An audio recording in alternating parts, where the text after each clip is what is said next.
व्रतधारी का उद्धार करे यह एकादशी शुभकारी। सुख समृद्धि और विजय लाए, जीवन में हर ले पीड़ा सारी। हरे कृष्ण। आप सभी को विजय एकादशी की बहुत बहुत शुभकामनाएं। विजया एकादशी का व्रत करने से साधक को सभी क्षेत्र में विजय मिलती है। यह व्रत रोग शोक से मुक्ति तथा शत्रुओं पर विजय दिलाने वाला होता है। व्रत करने व इसके महात्म्य को सुनने से वाजपेयी यज्ञ के समान पुण्य की प्राप्ति होती है। सनातन परंपरा में एकादशी व्रत का विशेष महत्व है और इन सभी एकादशी व्रतों में विजया एकादशी को अत्यंत शुभ फलदायी माना गया है। इस व्रत के पुण्य प्रभाव से व्यक्ति अपने पापों से मुक्त होकर मोक्ष की ओर अग्रसर होता है। यही कारण है कि इस एकादशी का व्रत सभी ग्रहों की शांति और जीवन में विजय और सफलता प्राप्त करने के लिए किया जाता है।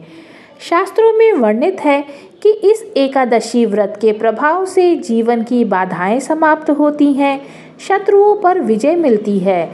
शास्त्रों में वर्णित है कि इस एकादशी व्रत के प्रभाव से जीवन की बाधाएं समाप्त होती हैं, शत्रुओं पर विजय मिलती है और मनोकामनाएं भी पूर्ण होती हैं। विजया एकादशी का व्रत करने से शनि, राहु, केतु, मंगल और अन्य अशुभ ग्रहों के प्रभाव कम हो जाते हैं। विशेष रूप से जिन लोगों की कुंडली में पितृदोष, काल सर्प दोष या अन्य ग्रह बाधाएं हैं, उनके लिए यह व्रत अत्यंत लाभदायक होता है। कलयुग में पाप और कष्टों की वृद्धि हुई है। ऐसे में विजया एकादशी का पालन करना अत्यधिक आवश्यक हो जाता है। स्वयं श्री राम जी ने भी लंका पर विजय प्राप्त करने से पहले इस व्रत का पालन किया था, जिससे यह सिद्ध होता है कि यह व्रत कठिनाइयों को दूर करने में भी सक्षम है।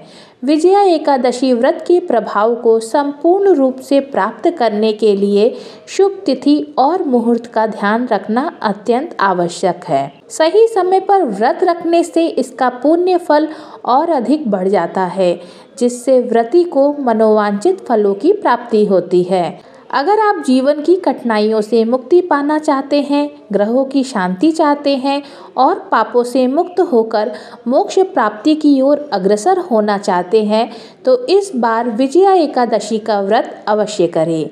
इस बार एकादशी की तिथि 2 दिन रहने के कारण लोगों के मन में यह असमंजस है कि व्रत किस दिन रखना चाहिए। तो चलिए अब आपको बताते हैं कि एकादशी तिथि, शुभ मुहूर्त और पारण मुहूर्त के बारे में। इस बार फाल्गुन कृष्ण एकादशी तिथि प्रारंभ होगी 23 फरवरी दिन रविवार दोपहर 1:56 से और इससे पहले तक दशमी तिथि रहेगी और एकादशी तिथि समाप्त होगी 24 फरवरी दिन सोमवार को दोपहर 1:44 पर। इसलिए इस बार केवल 24 फरवरी दिन सोमवार को ही एकादशी का व्रत रहेगा। एकादशी के एक दिन पहले दशमी तिथि के नियमों का पालन किया जाएगा और तुलसी के पत्ते तोड़कर रखे जाते हैं, लेकिन रविवार के दिन ना तो तुलसी जी में जल दिया जाता है, ना ही तुलसी के पत्ते तोड़े जाते हैं। तो आप शनिवार को ही तुलसी के पत्ते तोड़कर रख लीजिएगा। तो आइए अब जानते हैं 24 फरवरी के मुहूर्त के बारे में। 24 फरवरी सोमवार को ब्रह्म मुहूर्त का समय रहेगा 5:19 से 6:07 तक। सूर्योदय सुबह 6:56 पर तथा सूर्यास्त शाम को 6:23 पर होगा। प्रातःकाल की पूजा का शुभ मुहूर्त रहेगा सुबह 5:36 से 6:51 तक। शाम की पूजा का मुहूर्त रहेगा शाम 6:18 से 7:33 तक। इस बार सिद्ध योग भी इस दिन बन रहा है। सिद्ध योग सुबह 10:05 तक रहेगा। राहु काल सुबह 7:30 बजे से 9 बजे तक रहेगा। जहाँ तक हो सके राहु काल का समय प्रारंभ होने से पहले पहले आप सुबह की पूजा कर सकते हैं।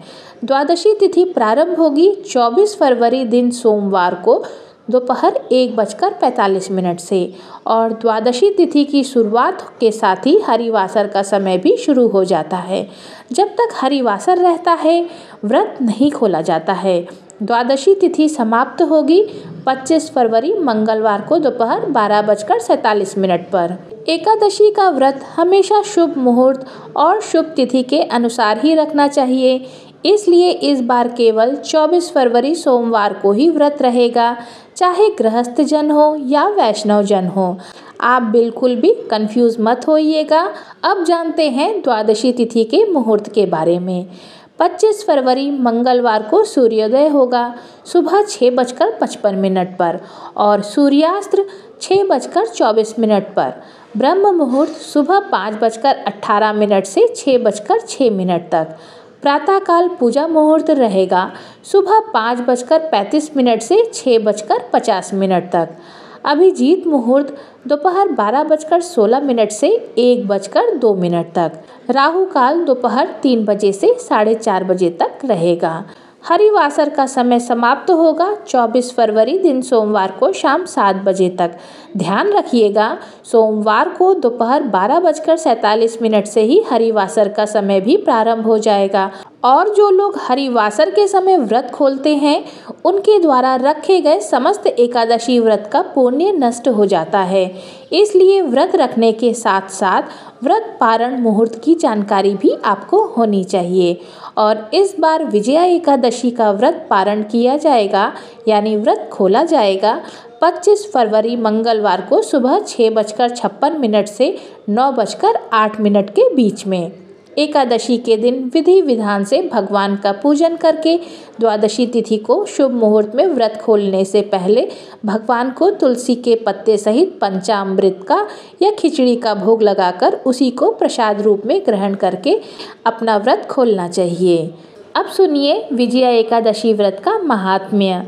धर्मराज युधिष्ठिर बोले, हे जनार्दन, फाल्गुन मास के कृष्ण पक्ष की एकादशी का क्या नाम है, उसकी विधि क्या है, कृपा करके मुझे बतलाइए। श्री भगवान बोले, हे राजन, फाल्गुन मास के कृष्ण पक्ष की एकादशी का नाम विजया एकादशी है। इसके व्रत के प्रभाव से मनुष्य को विजय प्राप्त होती है। यह सब व्रतों से उत्तम व्रत है। इस विजया एकादशी के महात्म्य के श्रवण व पठन से समस्त पाप नाश को प्राप्त हो जाते हैं। एक समय देवर्षि नारद जी ने जगत पिता ब्रह्मा जी से कहा, महाराज, आप मुझे फाल्गुन मास के कृष्ण पक्ष की एकादशी का विधान कहिए। ब्रह्मा जी कहने लगे कि हे नारद, विजया एकादशी का व्रत पुराने तथा नए पापों को नाश करने वाला है। इस विजया एकादशी की विधि मैंने आज तक किसी को भी नहीं कही। यह समस्त मनुष्यों को विजय प्रदान करती है। त्रेता युग में मर्यादा पुरुषोत्तम श्री रामचंद्र जी को जब 14 वर्ष का वनवास हो गया, तब वे श्री लक्ष्मण तथा सीता जी सहित पंचवटी में निवास करने लगे। वहां पर दुष्ट रावण ने जब सीता जी का हरण किया, तब इस समाचार से श्री रामचंद्र जी तथा लक्ष्मण अत्यंत व्याकुल हुए और सीता जी की खोज में चल दिए।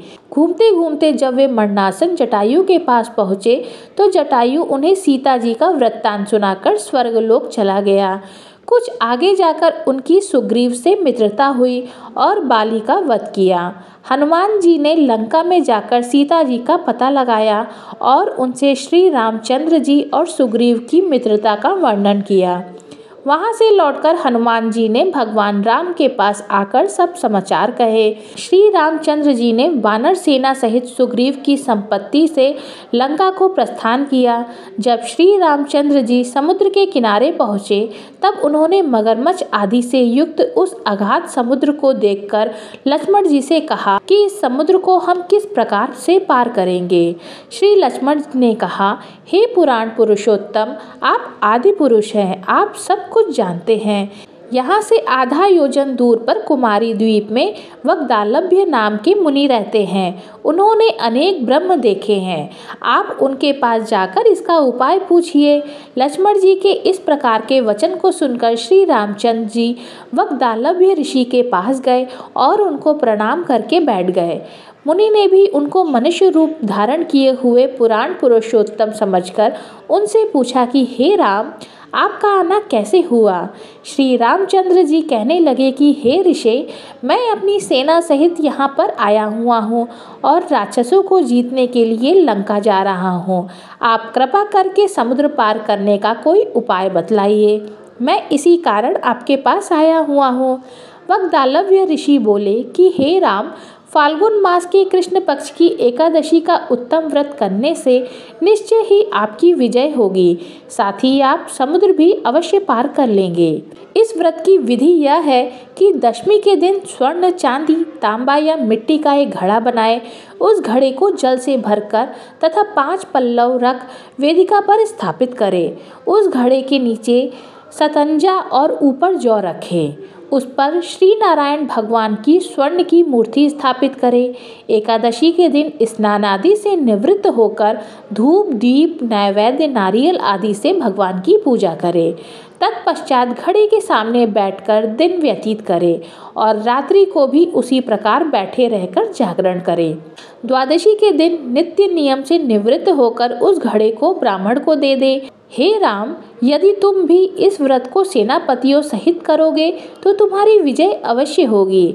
श्री रामचंद्र जी ने ऋषि के कथनानुसार इस व्रत को किया और इसके प्रभाव से दैत्यों पर विजय पाई।